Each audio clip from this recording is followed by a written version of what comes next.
અને કેવી જગ્યાએ હવે ગાવા મળશે. પહેલાં ઠીક છે, આપણે બાથરૂમ સિંગર હતા, એ બધી વસ્તુ અલગ હતી, પણ અત્યારે હાલ હવે તમને આગળ પ્રમોટ કરવા માટે લોકો પણ હોય છે. સોશિયલ એક્ટિવિટી સાથે જોડાઈને પણ તમે આગળ વધી શકતા હોય છો. અને આવા બધા સોંગ ગાવાના ફંક્શનો ઘણા બધા અલગ અલગ જગ્યાએ થતા હોય છે. આપણે કોઈ પ્રચારની અંદર પણ સોંગ ગાઈ શકીએ છીએ, યા કોઈ પણ જગ્યાએ આપણે આવા સોશિયલ એક્ટિવિટી ચાલતી હોય ત્યાં આગળ પણ જઈને આપણે મોટિવેશનલ સોંગ ગાઈ શકીએ છીએ. અથવા આપણે 26મી જાન્યુઆરી, 15મી ઓગસ્ટ એવા વખતે પણ આપણે કાર્યક્રમ રાખી શકીએ છીએ. ઓપન જગ્યા પર સાર્વજનિક કાર્યક્રમો પણ રાખીશું ને એવું બધું આપણે કરશું.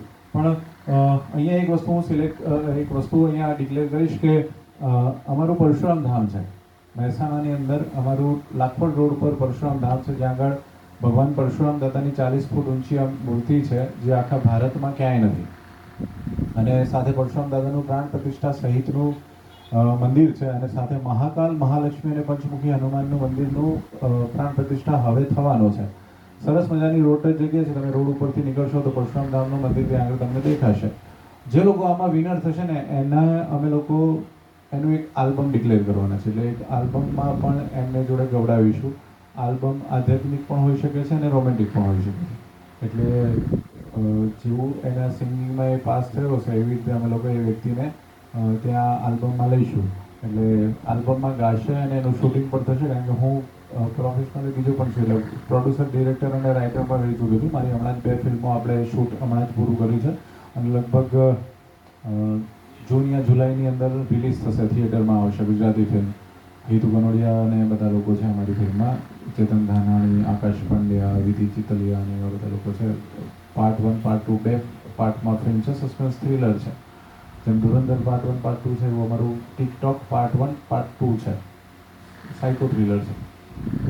તો જે લોકોના નામ છે એ નામ અમે લોકો હમણાં ડિક્લેર કરશું.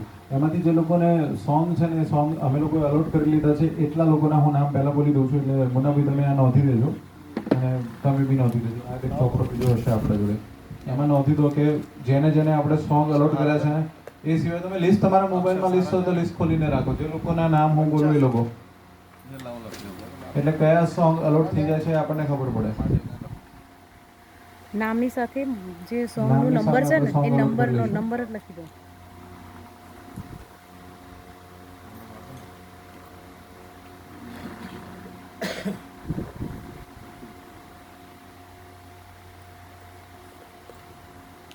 એક પહેલા તો લખી દો આદ્ય ખમાર. અધ્યાય ખમાર.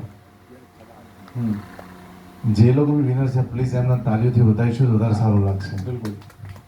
એમાં છે એક પ્યાર કા નગમા હૈ, જિંદગી ઓર કુછ નહીં, તેરી મેરી કહાની, શોર મૂવી.